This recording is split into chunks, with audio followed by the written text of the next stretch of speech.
ازيكم يا حبايبي؟ عاملين ايه؟ يا رب تكونوا بخير. رجعت لكم فيديو جديد، وفيديونا النهارده عن المعالق وشنطه المعالق في جهاز العروس. قبل ما نبدا الفيديو ما تنسوش تشتركوا في القناه وتفعلوا زر الجرس، ويلا بينا نبدا الفيديو. واول حاجه معانا هي شنطه المعالق دي. طبعا هي ماركه الاندلس، وطبعا ماركه الاندلس معروفه. تمام. اول حاجه هقول لكم يا حبايبي، انا ليه ما جبتش شنطه المعالق الكبيره. انا ما جبتهاش لاني انا مش لاقيها عمليه خالص. هي عند اختي، وعايزه اقول لكم ان هي من ساعه ما اتجوزت وهي حطها في النيش، من في درج النيش من تحت خالص. ما طلعتهاش نهائي. متجوزه بقالها كام سنه، ما طلعتش الشنطه دي نهائي. فليه ان انا اجيبها وانا مش هستخدمها اصلا؟ فانا قلت لا، انا مش هجيبها. وهي كانت بتستخدم اللي هي المعالق الفرداني، يعني جايبة شنطة ب3000 جنيه وكمان معالق فرداني، وشايلة شنطة المعالق اللي هي ب3000 جنيه. حتى لما الضيوف بيجولها مش بتطلعها لأنها بتكسل أصلا ان هي تطلع الشنطة دي وان هي تطلع المعالق منها. فطبعا انا ما عجبنيش الموضوع خالص، فقلت لا، انا ايه هجيب ده. وحفزتني على الحاجة دي وماما قالت لي طبعا لا، حرام وكده يعني. فجبنا الشنطة دي، هي 24 قطعة. زي ما انتوا شايفين كده، هي 24 قطعة. هي خامتها حلوة مش وحشة. تمام. وهي المعالق دي بتدخل غسالة الأطباق. أول حاجة هنقول بسم الله.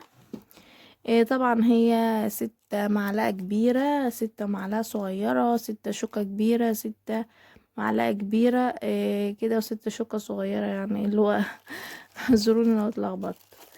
اول حاجة هي المعلقة الكبيرة. بسم الله الرحمن الرحيم. تمام. زي ما انتوا شايفين كده. طبعا انا هحاول ان انا ابعدها لكم لان هي طبعا بتعكس. هي بالشكل ده زي ما انتوا شايفين.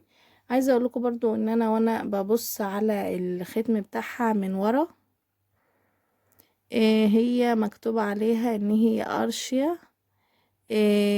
طبعا هي 18/8 ستانلس ستيل. تمام. زي ما انتوا شايفين الختم كده اهي. تمام. ده كان لونها باللون الفضي. مش مذهبة. انا مش مع الحاجات اللي هي المذهبة بصراحة، فانا جايباها اللي هي فضي. دي كانت اول معلقة معانا. تمام. انا بس هوريلكوا الحاجة شكلها كده يعني عشان ما اطولش معاكم الفيديو.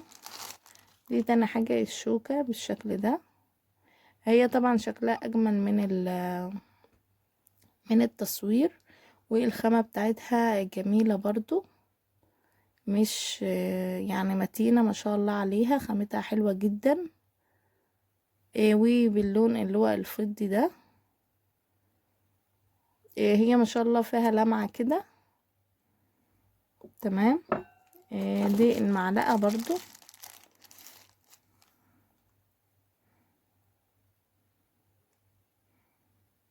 برضو المعلقة كله عليه نفس الخيط. وهي بصوا يعني، بصوا لو عملت بايدك كده فعملت حاجة بيضة كده، بصوا في ثانية بتلاقوها راحت.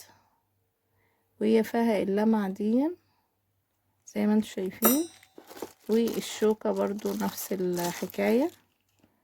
الشوكة بصوا خامتها ما شاء الله جميلة.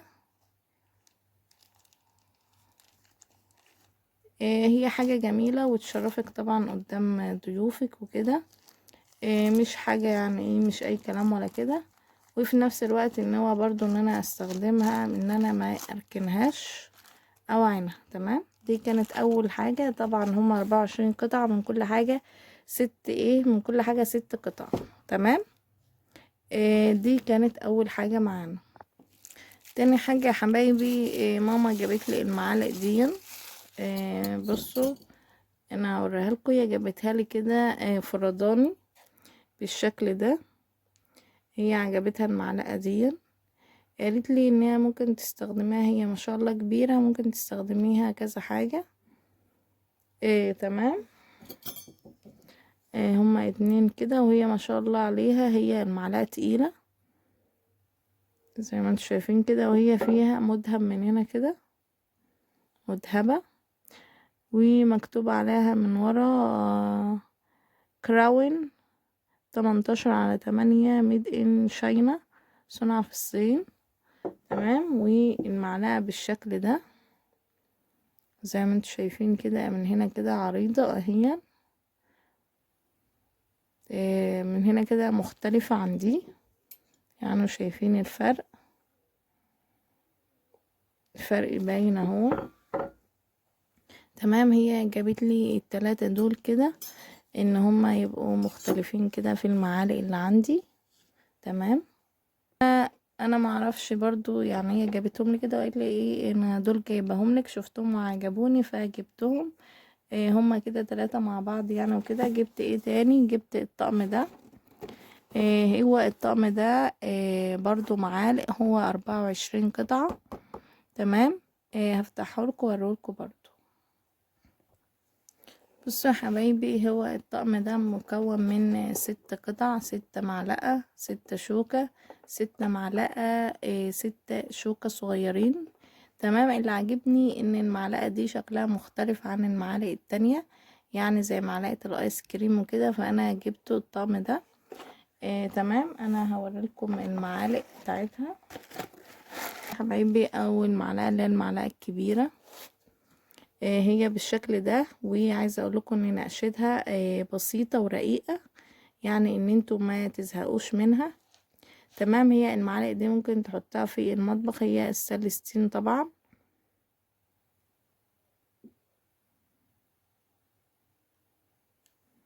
تمام.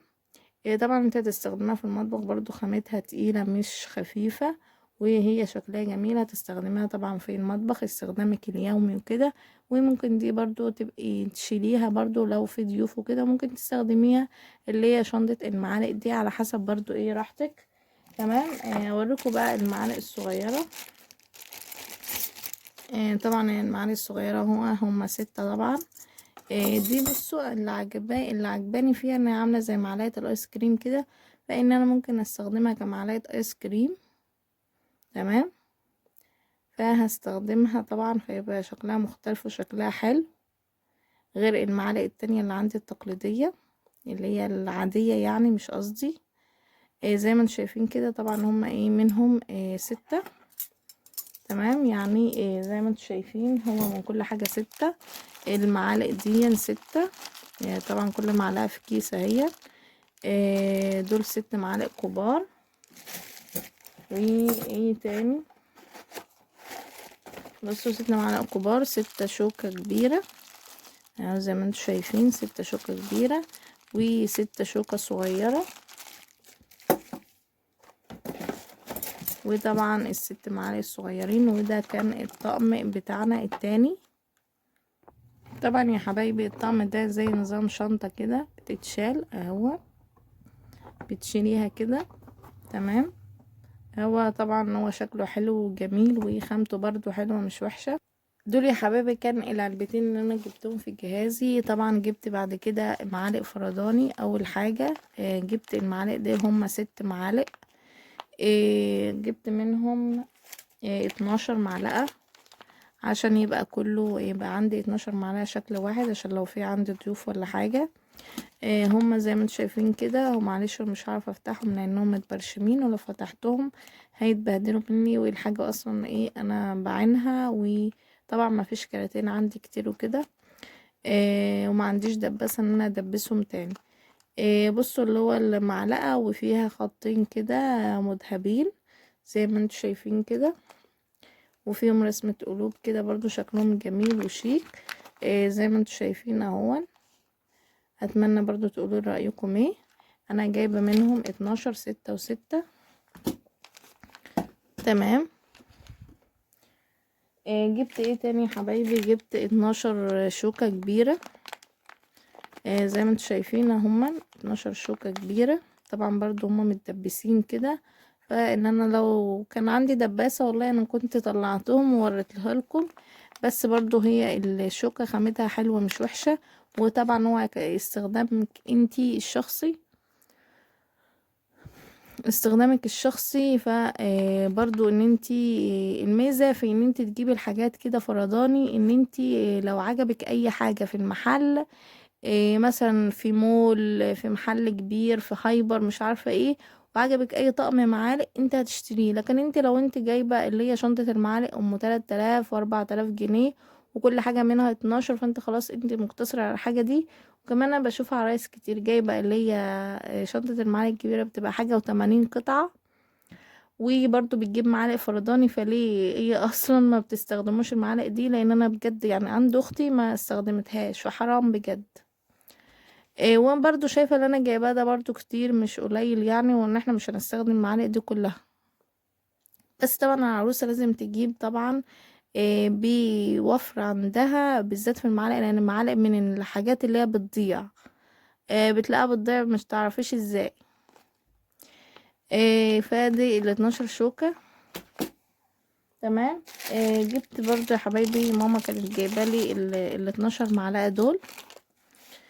بصوا هي خامتهم حلوة جدا، هي كانت شايلاهم لي برضو من زمان. ماما من النوع اللي بتجيب حاجات لنا كده كبنات يعني، وتشيل لنا كل واحدة حاجة كده. فهي شريت لي المعالق دي. بصوا هي ما فيهاش مدب خالص، هي كلها حاجة واحدة، فبجد هي عجباني ان هي بصوا فيها رسمة بسيطة ورقيقة. تمام. هي جايبالي منها 12. دول 12 معلقة. فبرضو يعني كده عندي معالق كتير. معالق برضو كتير برضو، لان كده 12 ودي 12، 24 معلقة كبيرة هم مفرداني، غير التانيين طبعا اللي في علق. تمام. برضو من نفس المعلقة اللي ماما جايباهم لي، جايبالي برضو 6 شوكة.